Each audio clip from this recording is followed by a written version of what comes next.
நாளைக்கான வீடியோ தாங்க வந்திருக்கு. வீடியோ வந்து சூப்பரா இருந்துச்சு அப்படி தாங்க சொல்லணும். நம்ம ரகுராம் இருக்கார்ல, அவர் வந்து தனத்தோட ஆசைய வந்து தெரிஞ்சுக்கிறாரு. அதையும் நிறைவேத்துறாரு அப்படின்னு தாங்க சொல்லணும். இங்கிட்டு பார்த்தா கதிரும் பயங்கரமான சந்தோஷத்துல இருக்காங்க. அது என்ன ஏதுன்னு பார்க்கறதுக்கு சேனல மட்டும் மறக்காம லைக் அண்ட் சப்ஸ்கிரைப் மட்டும் பண்ணிருங்க. ஃபர்ஸ்ட் எடுத்த உடனேயுமே வந்து மாயாவும், ஜானகியும் வீட்டுக்குள்ள வர்ற மாரி தான் காட்டிக்கிட்டு இருக்காங்க. அப்ப பார்த்தா மணி வந்து அமைதியாவே இருக்காங்க. "என்னங்க ஒரு மாதிரியாவே இருக்கீங்க. எதுவும் பிரச்சனையா?" அப்படின்னு சொல்லிட்டு ஜானகி வந்து கேட்குறாங்க.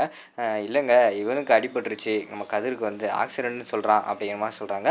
"என்னது ஆக்சிடென்ட்டா?" அப்படின்னு சொல்லிட்டு அவங்க 2 பேரும் வேகமா ஓடி வராங்க.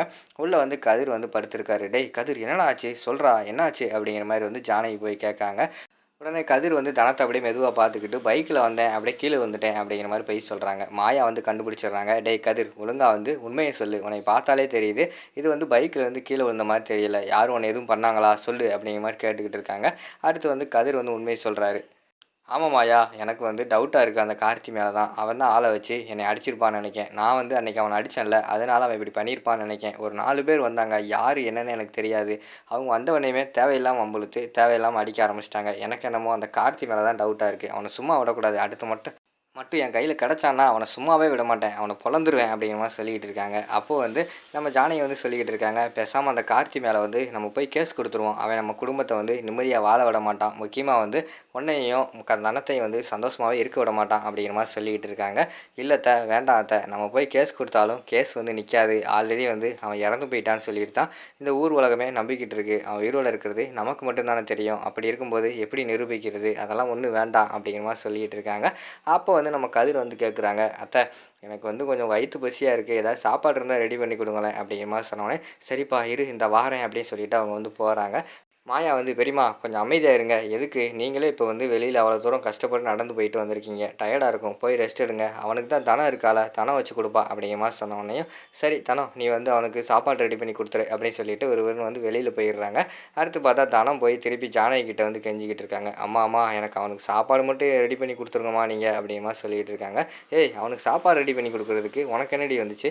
ரெடி பண்ணி குடு." அப்படிங்கிற மாரி சொல்லிட்டு அவங்க வந்து போயிடுறாங்க. அடுத்து பார்த்துக்கிட்டோம்னா, நம்ம இவங்க கிட்ட வராங்க மாயா கிட்ட. "அக்கா என் செல்ல அக்கால எனக்காக வந்து அவனுக்கு சாப்பாடு மட்டும் ரெடி பண்ணி குடுத்துருக்கா." அப்படிங்கிற மாரி சொல்றாங்க. "ஏய் என்னடி ஐஸ் வச்சுக்கிட்டு இருக்கியா? ஒழுங்கா போய் உன் புருஷனுக்கு நீ தான் செஞ்சு குடுக்கணும். போய் செஞ்சு குடு." அப்படிங்கிற மாரி சொன்னோனே, வேற வழி இல்லாம தனம் வந்து சாப்பாடெல்லாம் ரெடி பண்ணி கொண்டு போய் கதிருக்கு வந்து ஊட்டி விடுற மாரி தான் காட்டிக்கிட்டு இருக்காங்க. அவங்க நல்லா சாப்பிட்டுக்கிட்டு இருக்காங்க. அந்த பக்கம் வந்து பத்மா வந்து போறாங்க. இவங்க ஊட்டி விடுறத வந்து பார்த்துருக்காங்க. "ஓ! நீ இப்படி ஒரு பிளான் போட்டு தனத்தோட மனசுல இடம் பிடிக்கலாம்னு நெனச்சுக்கிட்டு இருக்கியா?" அப்படின்னு சொல்லிட்டு இவரு வந்து ரகுராமோட ரூமுக்கு போறாங்க. "அண்ணே இங்க வாங்கண்ணே." அப்படிங்கிற மாரி கூப்பிட்டோனே, என்னாச்சு பத்மா?" அப்படிங்கிற மாரி சொல்லிட்டு வாராரு. "அண்ணே எப்படியாவது வந்து அந்த கதிர் அந்த வீட்டை விட்டு வெளியில் அனுப்பலாம் அப்படின்னு சொல்லிட்டு நம்ம பிளான் போட்டுக்கிட்டு இருந்தா இந்த மாயா சும்மா விட மாட்டேக்கா. ஏதாவது இடையில கிளம்பி இடையில வந்து குட்டையை குழப்பிடுறா. இப்போ பார்த்துக்கிட்டோம்னா அந்த கதிர் வேறு சேர்ந்துக்கிட்டான்னு நினைக்கிறேன். அவனுக்கு அடியே விழுகலண்ணே. அடி விழுகாமல் அங்கே நடிச்சுக்கிட்டு இருக்கான். நடிச்சுக்கிட்டு தனத்து கையாலே சாப்பாடு வாங்கிட்டு இருக்கானே." அப்படிங்கிற மாதிரி சொல்கிறாங்க. "இல்லை பத்மா அப்படிலாம் இருக்காது. சிவராம் தான் பார்த்தான்ல அடிபட்டிருக்கு அவனுக்கு." அப்படிங்கிற மாதிரி சொன்னோன்னே, "அண்ணே சின்ன அடியாக கூட இருக்குண்ணே. அவன் தேவையில்லாமல் கட்டு போட்டுக்கிட்டு நடிச்சுக்கிட்டு இருக்கான். தனம் யாருண்ணே? உங்கள் பொண்ணு பச்சை மண்ணு. அவள் என்ன சொன்னாலும் நம்பிடுவா. அவள் மனசில் இடம் பிடிக்கலான்னு பிளான் போட்டானே." அப்படிங்கிற மாதிரி சொல்லிகிட்டு இருக்காங்க.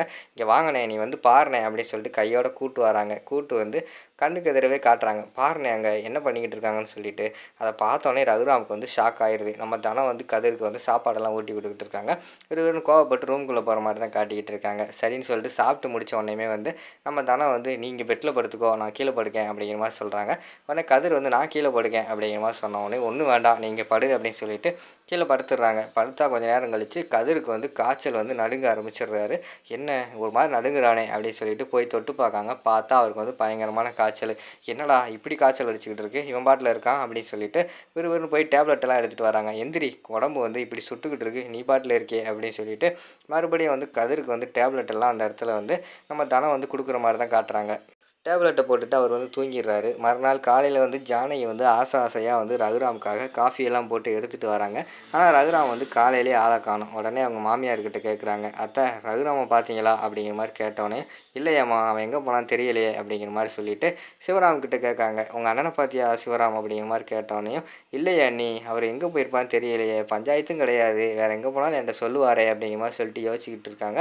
அந்த நேரத்துலேருந்து வெளியில் வந்து அவர் வர்ற மாதிரி காட்டுறாங்க. "இதோ அண்ணன் வந்துட்டார்ல." அப்படின்னு சொன்னோன்னே கையில் பெரிய கிஃப்ட் பாக்ஸோட வராரு. வந்தோடனே, "என்னடா அது?" எல்லாருமே ஷாக் ஆகி பார்த்துக்கிட்டு இருக்காங்க. "என்ன பாக்ஸாக இருக்கும்?" அப்படின்னு சொல்லிட்டு நேரடியா வந்தவொடனே, "தனம், இனிமே வந்து உன்னோட ஆசைய நிறைவேத்துறது தான் இந்த அப்பாவோட கடமை. நீ வந்து உயிருக்கு உயிரா நெனச்சது எது? உன்னோட விளையாட்டு தானே. இனிமே வந்து நீ விளையாடலாம். இந்தா அத பிரிச்சு பாரு" அப்படின்னு சொல்றாங்க.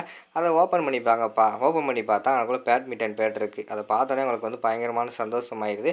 சூப்பர்! இனிமே வந்து நீ கான்சன்ட்ரேஷன் வந்து விளையாட்டுல மட்டும் கான்சன்ட்ரேஷன் பண்ணு. தேவையில்லாம வேற எதுலயும் கான்சன்ட்ரேஷன் பண்ணாத அப்படிங்கிற மாரி சொல்றாங்க. பத்மாவுக்கு வந்து புரிஞ்சிருது. அண்ணன் வந்து தேவையில்லாம கதிர் கூட பழகக்கூடாதுன்னு சொல்லிட்டு தான் அவள வந்து விளையாட்டுக்கு அப்படியே டைவர்ட் பண்ணி விடுறாரு போல அப்படின்னு சொல்லிட்டு அவங்க ஒரு பக்கம் யோசிச்சுக்கிட்டு இருக்கிற மாதிரி தான் காட்டிக்கிட்டு இருக்காங்க. உடனே எல்லாருமே சந்தோஷப்பட்டு அந்த இடத்துலேருந்து போயிடுறாங்க. இவங்களும் கட்டி பிடிச்சிட்டு தினமும் அந்த இடத்துலேருந்து ரூமுக்கு வந்துடுறாங்க. ரூமில் வந்து உட்காந்து யோசிச்சுக்கிட்டே இருக்காங்க. இதைத்தானே கதிர் நமக்கு வந்து செஞ்சான். அதாவது இதுக்கு முன்னாடியே வந்து தாலி பிரித்து கொடுத்துருப்பாங்களே, அப்போ வந்து கதிர் வந்து செஞ்சுருப்பாரு. இந்தா இனிமே வந்து நீ விளையாடு, உன்னோட பேஷனை நீ பாரு அப்படிங்கிற மாதிரி சொல்லி கொடுப்பாங்க. எனக்கு நீ அறிவுரை பண்ணுறியா அப்படின்னு சொல்லிட்டு அந்த இடத்துல அதெல்லாம் தூக்கி போடுவாங்கள்ல, அதெல்லாம் நினச்சி பார்த்துக்கிட்டு இருக்காங்க. கதிர் வந்து சொல்கிறாங்க, "தனம், மாமா செஞ்சதில் எனக்கு ரொம்ப சந்தோஷமாக இருக்குது. நீ விளையாண்டு பெரிய ஆளாக வரணும்" அப்படிங்கிற மாதிரி சொல்லிவிட்டு அவங்க ஒரு பக்கம் சொல்லிக்கிட்டு இருக்கிற மாதிரி தான் காட்டிக்கிட்டு இருக்காங்க. அந்த கிஃப்ட்டை வந்து ஓப்பன் பண்ணி பார்க்காங்க. நம்ம கதிர் கொடுத்த கிஃப்ட்டை பார்த்தா உள்ளேயும் அதே மாதிரி பேட்மிட்டன் பேட் தான் இருக்குது. அதை நினச்சி ரொம்ப ஃபீல் பண்ணுற மாதிரி காட்டுறாங்க. அதோட பார்த்துக்கிட்டிங்கன்னா அந்த எபிசோட வந்து முடிச்சிடுறாங்க.